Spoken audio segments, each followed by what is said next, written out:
Married at First Sight, Season 14, Episode 15, and this is for the after party, y'all.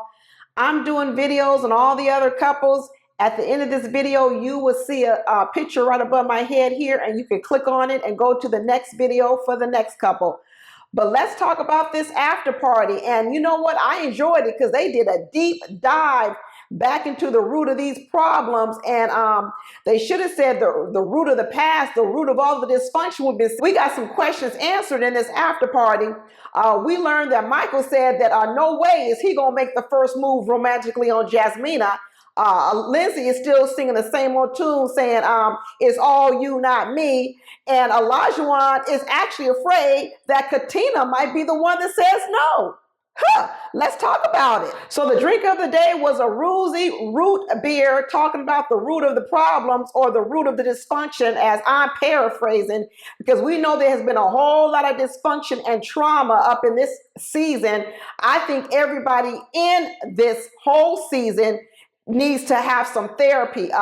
It needs to come along as a package deal with being on this show because they all could benefit from it. But that's not trying to put them down or anything like that, because a lot of people need therapy. But I'm just saying that they might need a little bit of help to work through some of these problems, because their past, as we saw in the episode, is really causing problems in all their marriages. First, they did the flashback to that episode with Mark when he was telling Lindsey, listen, I know how to love a woman. I know what you need. I know you want to feel loved and appreciated and heard. But basically what he's saying is, you're trying to ask me to do that while tying my hands behind my back. It's like someone telling you to touch their nose, but then they say, okay, now just don't touch your nose, hop on one leg and turn around. It's hard to do them all at the same time. And what Mark has been telling Lindsey is, I know what to give to you, but you're going to need to give me some help too. And all your antics is like me asking me to do stuff for you with my hands tied behind your back. Lindsey still doesn't see how she contributes to the problem.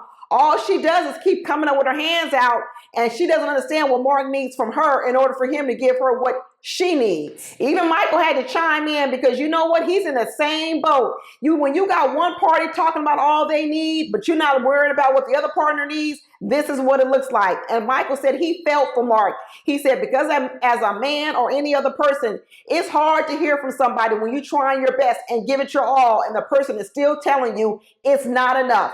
And Michael empathized with Mark, because you know what? That's the same thing going on with him and Jasmina. He's trying. But guess what? It's still not enough. And between Lindsey and Jasmina, what they don't understand is all they're not enough has nothing to do with their partners. It has to do with all their trauma and all the holes that have been left in their life. And they're asking these men to fill some really big holes in their life. And it's a hard job. I'm going to talk about Jasmina and Michael in my other review, so don't forget to watch it. But Jasmina is a heavy lift. She's a real heavy lift, and she doesn't understand how heavy a lift she really is. And Olajuwon tried to chime in and tell Lindsey, you know what, you can be abrasive and aggressive and forceful. And he says he knows because he's the same type of way. He said, but Mark, he's not into that. Mark does not like confrontation. And the more you confront him, the more you come up with that brashness, he puts a wall up. And you know what? Olajuwon is talking from experience, because he is Lindsey. The two of them have some very similar personality traits. And he knows that whenever he comes at Katina like that, Katina puts a wall up. So he's speaking the truth to Lindsey. So he tells Lindsey, all the advice you tell me when you tell me to calm down and take it slow, you need to take some of your own advice, Lindsey, because if you did that, you might be better off with Mark. But Lindsey don't want to hear it. Lindsey wants Mark to accept her as she is. No edits, no changes. Everything about her. She does not want to change one thing. That's why she kept saying, you know what? I wish he'd stop telling me I'm a lot. I wish he'd keep telling me I'm a lot. That doesn't make me feel good. Well, you know what, Lindsey? What do you want? Do you want to get better, or do you just want to be made to feel good? And what Lindsey wants is she wants to be able to keep doing what she's doing. You don't get to tell her she's a lot, and you just love her anyway. And I'm not for sure who's going to take that deal, to be honest with you. I don't know if there's a man out here that wants the deal that Lindsey is offering. They started showing the scene between Michael and Jasmina when Jasmina took Michael to the school and started talking about her childhood trauma. And Michael was saying he was really happy to see her that vulnerable. He didn't know if Jasmina would go that deep, because, you know, like all of us sitting here watching this episode, We haven't seen Jasmina go that deep the whole season, so it was a surprise to all of us as well. And Ohlajuwon chimed in and said, you know what, he was happy to see Jasmina do that because you know what, it was good that she did it because her husband needed to see it.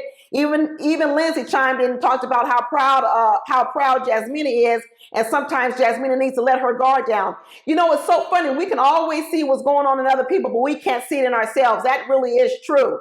But everybody was happy to see Jasmina put her guard down a little bit. But I think it's almost going to be a little bit too late, y'all. I am really starting to lose hope. And I know everybody thinks it's about Jasmina rejecting Michael, but like I told you before, I see a whole lot of signs that the rejection might come on Michael's end. Michael might actually reject Jasmina. Michael has made it pretty clear that he is not going to be the first one to make any real advanced moves on Jasmina romantically. He says she tells him over and over again that she ain't ready, and so he ain't pushing the boundaries.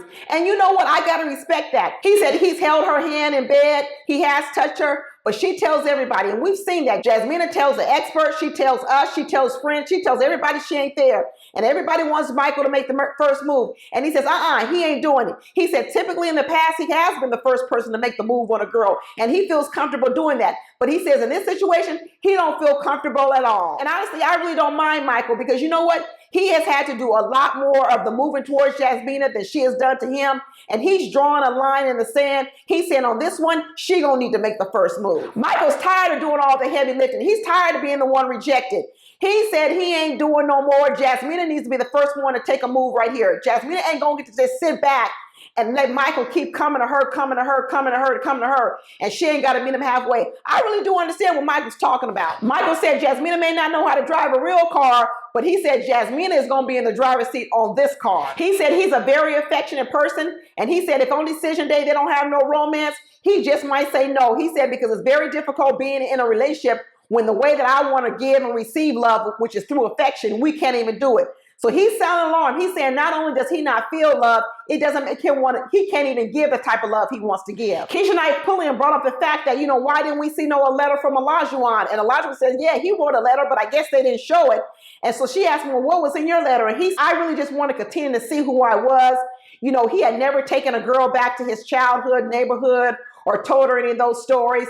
So he talked about how, Katina took his virginity in that area and that he had never shared that with a woman before. And this whole episode, Ohlajuwon was very, very, very emotional in this episode. And I know a lot of people probably don't think Ohlajuwon is sincere, but I actually really believe Ohlajuwon is sincere. It's so funny. Everybody wants to have empathy for Lindsey about her childhood and with her nasty mother. They want to have empathy for Mark with his mother being sick.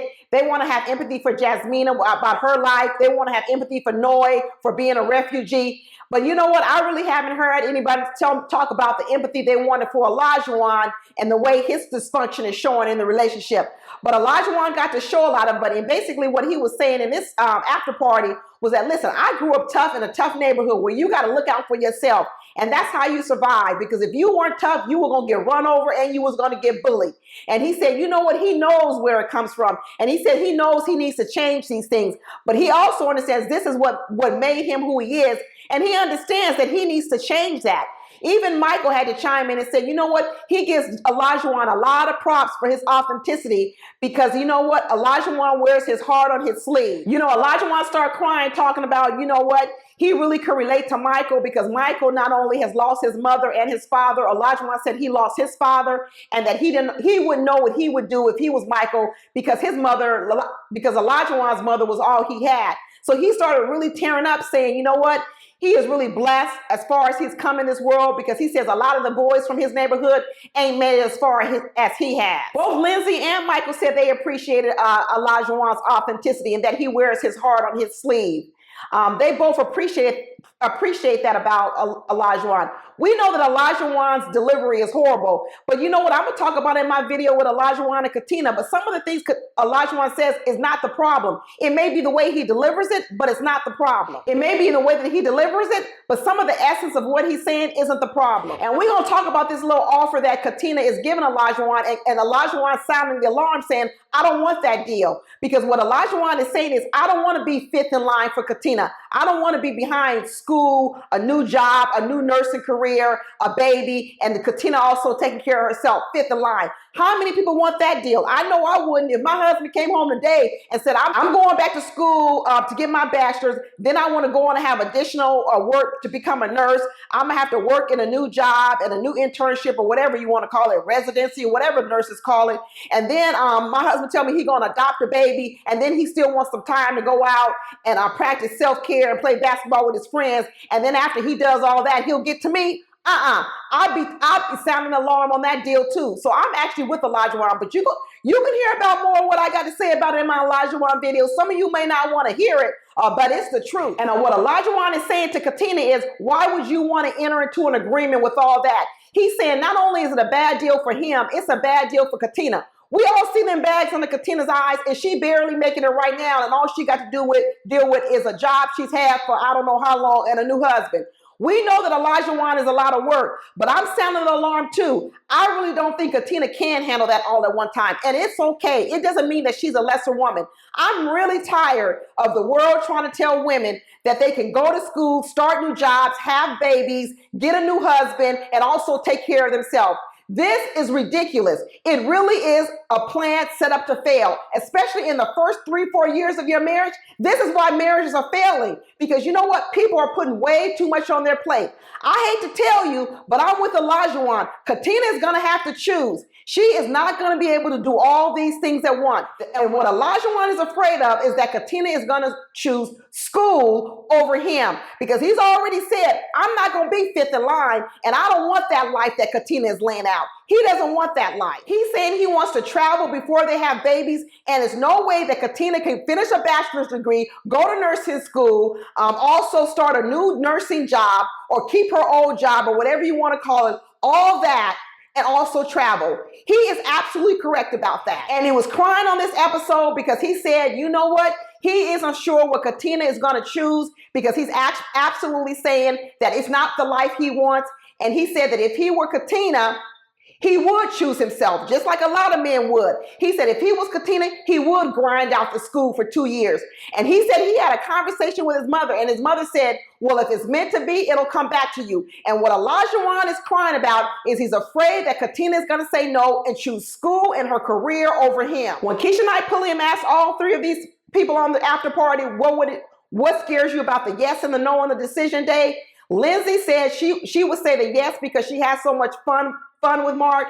She would say no because she said Mark's life is too unstable. Basically what she's saying is Mark has too much going on, and he can't sit around and just watch me all the time. She says he doesn't have enough time for her, because just like Ohlajuwon, Lindsey is also a handful, and she recognizes that when Mark is only concentrating on her, it's okay. But the minute any other life problems come into the picture, Lindsey is unhappy. And so that's what she says why she would say no to Mark. Michael says his yes would come from the progress that they made, that he's really hopeful about it. But he says his no is if there's no romance. And we can already tell it ain't too many episodes left. I'm not for sure Jasmina is going to make the move on Michael and turn in the romance area. So I am also starting to predict a no on Michael's end. And then they asked Ohlajuwon, what will make you say yes? And he said the way Katina makes him feel. I've talked about this all the time in my videos, that the one thing that makes a man love you is the way you make him feel. It's not always about what you do.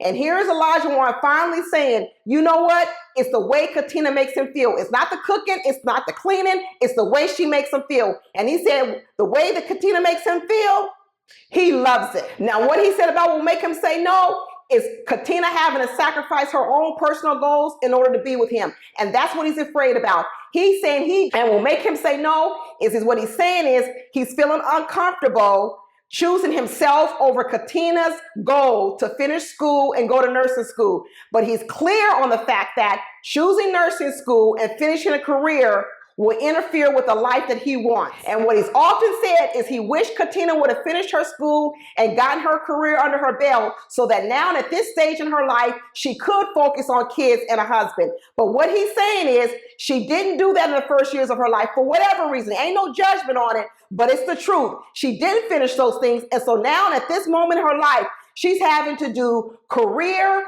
school, baby, and new husband all in a 2-year span. I'm with Olajuwon way too much. But be sure to watch my other videos because I'm going to talk about this even more in some of my couples videos. Talk to you later. Bye.